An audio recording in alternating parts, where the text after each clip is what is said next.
Salut à tous, This is Paris c'est de retour avec la rentrée poussive des Parisiens lors du Trophée des Champions. C'était aussi la rentrée pour la LNH et la Lidl Star League, Paris-Corry-Givry à Coubertin. Enfin rencontre avec le nouveau capitaine Thierry Omeyer, engagé dans sa dernière saison. C'est la rentrée pour le Paris Saint-Germain handball qui prend la direction de Montbéliard pour disputer le Trophée des Champions.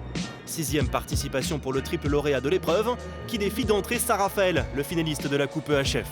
Sans Mikkel Hansen, les Parisiens sont dominés pendant les 20 premières minutes malgré un excellent Uwe Gensheimer. Paris trouve ensuite la bonne carburation et se détache après la pause. Nikola Karabatic montre la voie. À l'intérieur, son frère joue lui les équilibristes. Et Sander Sagosen maintient un écart de +4 avant un terrible trou d'air. Le quadruple champion de France ne marque plus et le SRVHB retrouve des couleurs, au point d'arracher la victoire dans les tout derniers instants par Raphaël Cocheteux. Le PSG tombe dès les demi, 26-25. Et le problème, c'est pour terminer les matchs que nous avons beaucoup d'opportunités pour marquer but. Et nous faisons beaucoup d'occasions. La nervosité, je n'en crois pas, mais c'est une question de trouver le timing, trouver le jeu, de fonctionner comme équipe. Et ça, forcément, ça ne vient pas de soi-même. Le lendemain, Paris dispute la consolante face à Nantes. Très affûté, Nedim Remili, auteur de 9 buts, lance idéalement les rouges et bleus. Nikola Karabatic prend le relais après la pause, mais comme la veille, le Paris Saint-Germain retombe dans ses travers. Une déconcentration dont profite un ancien parisien, Nicolas Clerc, qui arrache l'égalisation. Place au jet de 7 mètres, un moment interminable qui va se décanter à l'issue d'une 3e session. Après le premier échec de Lucas Ballot, Sander Sagosen voit sa tentative repoussée par Arnaud Siffer. Paris s'incline sur un score invraisemblable, 46-45 et termine 4e du Trophée des Champions. Son pire classement depuis sa première participation en 2013.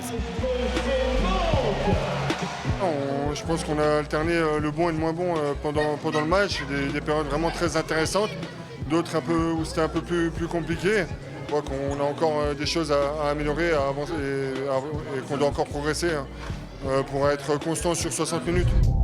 Lundi, c'était jour de rentrée pour la LNH et les 28 clubs professionnels. Désormais retraité des terrains, Daniel Narcisse prend ses marques dans sa nouvelle fonction au sein de la cellule développement du PSG, en étroite collaboration avec le manager général Bruno Martini. On va commencer petit à petit à s'installer, à prendre une nouvelle place. Évidemment, après une si longue carrière sur les terrains, la transition peut être pas si simple à gérer, mais voilà, je crois qu'au sein du Paris Saint-Germain handball, on est quand même bien entouré, donc ça devrait bien se passer. 2 jours plus tard, Paris étrenne son titre de champion de France pour la reprise de la Lidl Star League. Comme l'an passé, le club de la capitale est opposé à son voisin ivrien. Une rencontre déséquilibrée, tant Ivry est décimé par les blessures. Cette fois, pas de baisse de régime pour les coéquipiers d'un très bon Thierry Omeyer. Tous sont au diapason. Uwe Gensheimer est déjà époustouflant à 7 mètres, avec un 10 sur 10. Et de l'autre côté, Benoît Kounkoud fait parler ses qualités athlétiques. Une démonstration de force à laquelle participe le jeune gardien du centre, Gauthier Iva. Le PSG écrase l'US Ivry, 38-21.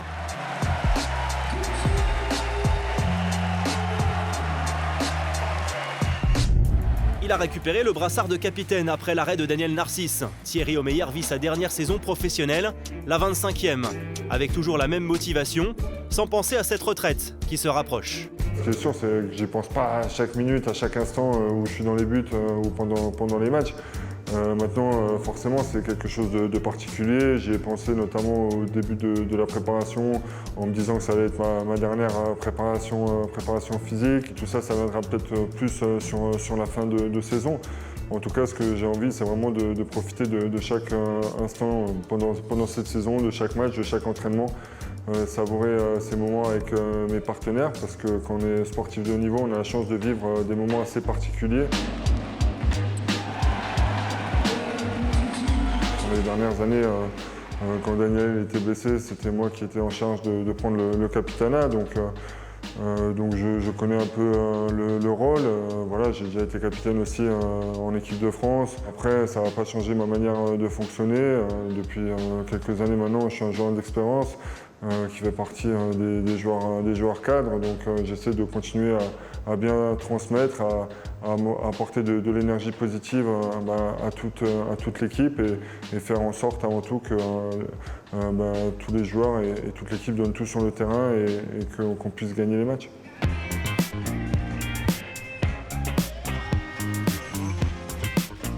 On a des objectifs élevés aussi en Ligue des Champions, mais pour l'instant, l'important c'est vraiment de se focaliser sur cette phase de poule. C'est sûr, c'est que les deux groupes des poulottes, c'est deux groupes très, très relevés.